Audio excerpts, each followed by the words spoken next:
Entonces, ¿qué es lo que vamos a hacer? Que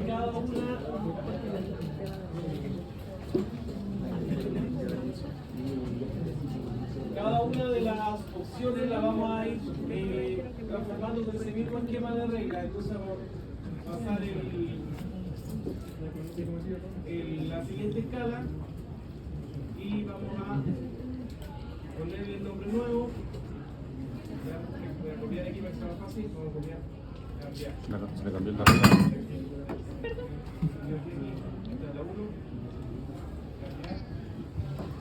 Vamos a la 2. Ahí sí, cambiar. Vamos con la 3. Llegamos acá. 3, cambiar. 4.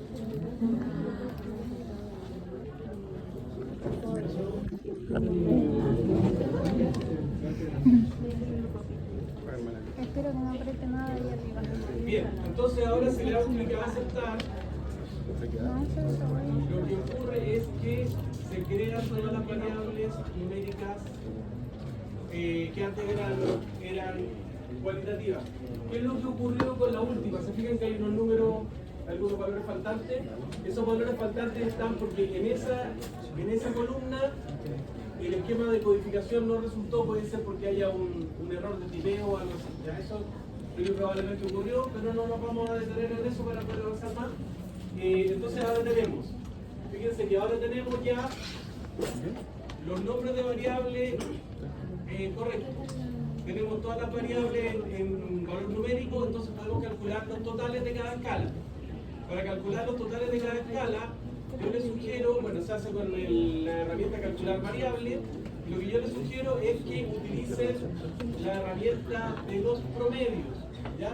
En vez de calcular la suma de cada escala, calculen el promedio de cada escala, porque eso tiene la ventaja de que recupera algunos valores perdidos. Si queda una pregunta sin contestar, el SPSS le utiliza las otras 3 preguntas para calcular el total y así se pierde menos casos.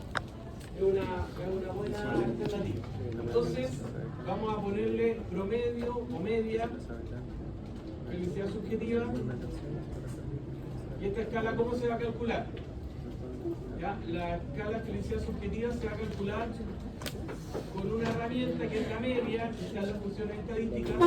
Entonces ustedes fijan aquí donde dice mean. Hay una raya con eso, pero la contancia los ríos.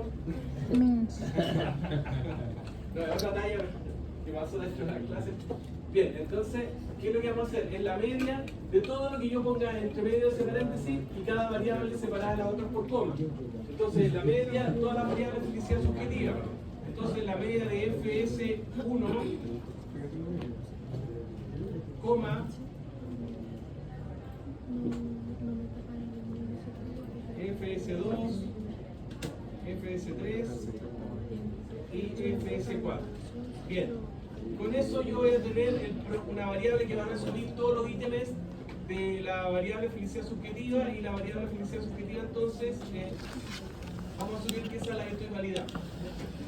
En este ejemplo, aplica aceptar y se crea la nueva variable cuantitativa que resume el promedio de las otras. Entonces ahora vamos a hacer la de satisfacción con la vida. Vamos a hacer lo mismo, entonces vamos a transformar, calcular variable, media de satisfacción con la vida y vamos a reemplazar estos valores de aquí adentro con los de satisfacción con la vida. Entonces,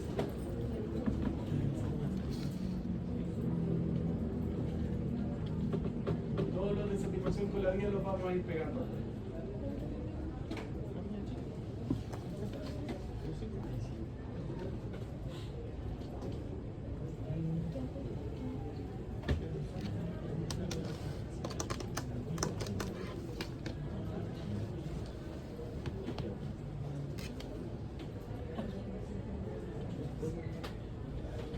Bien, entonces ahora tendría la variable, supongamos que quiero validar la felicidad subjetiva y tendría el criterio para calcular el índice de validez. Voy a calcular la correlación entre estas dos variables. ¿Sí? Bien, entonces, si vamos a dejar eso para después, vamos a hacer primero la confiabilidad. Vamos a calcular la confiabilidad de la escala de felicidad subjetiva y eso la vamos a hacer en analizar. escala, análisis de fiabilidad. Clic derecho aquí para tener los nombres de variables y nos vamos a los ítems de felicidad subjetiva. Los traspasamos acá. Vamos a los estadísticos, les pedimos elementos, escala se elimina el elemento, correlaciones, medias varianzas, las correlaciones, continuar, a aceptar. Bien, ¿y qué es lo que vamos a tener? Bien, vamos a tener entonces que son 103 casos, ¿cierto? Y que tienen un alfa de 0.58, ¿ya? Esta escala de 0.58 es un alfa bajo, ¿sí? Entonces tendríamos que mirar qué es lo que hace que ese alfa baje tanto, y parece ser que el ítem 4 es el que es más complicado respecto a los otros, y eso es algo que ocurre habitualmente con esa pregunta porque, no sé si ustedes se fijan, es medio enredada. En términos general, algunas personas no suelen ser muy felices, a pesar de que no están deprimidas, nunca parecen tan felices como podrían ser. ¿Hasta qué punto lo describe esta caracterización? Bien, esta pregunta nos tiene la dirección aparentemente es negativa, ¿ya? Pero fíjense que tiene 4.7, o sea, no tiene un puntaje bajo respecto a las otras, ¿ya? Así que lo que se ha planteado es que esta pregunta funciona mal en Chile y no en todas partes. Vamos a trabajarla como un ejemplo de un ítem que funciona mal para ver qué es lo que habría que hacer. Nos vamos después a la matriz de correlaciones. En la matriz de correlaciones, fíjense lo que ocurre con las preguntas. La correlación que tiene esta variable con las otras. Los colores que eligen para vestirse. Tienen correlaciones negativas, pero muy bajas, que prácticamente son reflejo de una ausencia de correlación. ¿Ya? Entonces, si a ustedes les tocara eso, ¿qué es lo que tendrían que mirar en la tabla de homogeneidad? Ya que algunos, ¿cierto? Entonces vamos a mirar, fíjense. Si yo saco la primera pregunta, la confiabilidad de 0.58 parece que era, baja a 0.39, si saco la segunda a 0.34, si saco la tercera a 0.29 y si saco la cuarta sube a 0.86, o sea, eso está haciendo un pésimo elemento del camarín. ¿Ya? Está dejando la escoba en el equipo. Ahí está el queso. Hay que uno sacar. ¿Bien?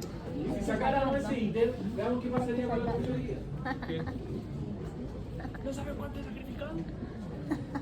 Subiría a 0.86. Entonces, lo que podríamos hacer es calcular ahora la confiabilidad sacando 6.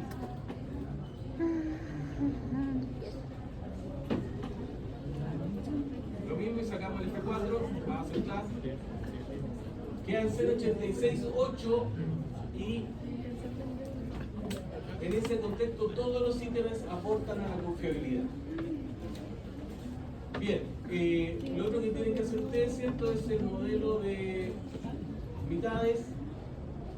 Así que vamos a ver el ítem 4 aquí, como se lo hemos sacado. Vamos a volver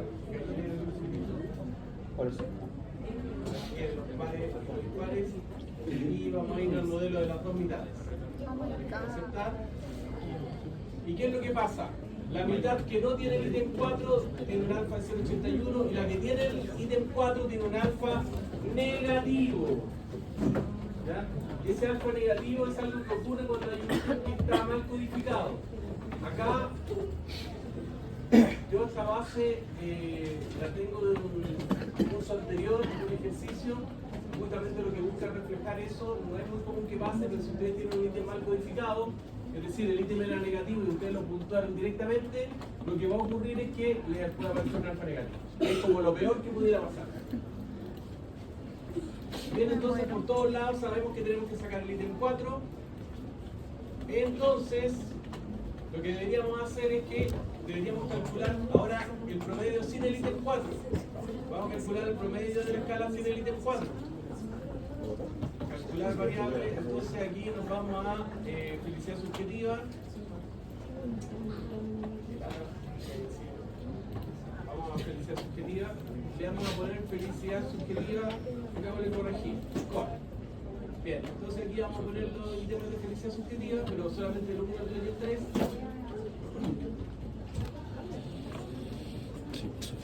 Ya eliminamos el otro.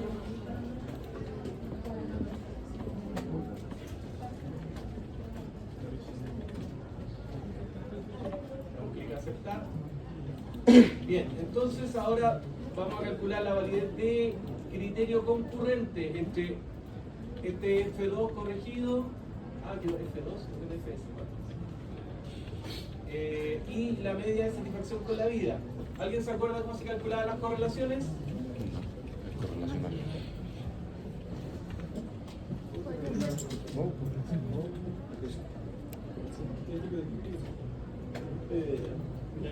Estadísticos descriptivos. ¿Qué nos vamos a correlacionar? Vamos a correlacionar bivariada y vamos a correlacionar entonces el F2 corregida y el criterio que sería la satisfacción con la vida. Vamos a dejar la correlación de Pearson. ¿Puedes poner la de Pearson en la descripción? Y le damos clic Tú eres muy a inteligente aceptar. para este mundo. Entonces vamos a obtener una matriz de correlación. Esa matriz de correlación, la de arriba es la de Pearson y la de abajo es Spearman, ¿me parece? Me cae bien. Y tenemos valores muy similares, que la media de la felicidad subjetiva restándole el ítem que no funciona Justo se le ve el puro R070 mi grabación. y lo cual es un pero grave, ¿no? Porque No, corté porque si era todo. lo que el paso te está explicando de nada. Voy a cortar. tenemos una correlación que es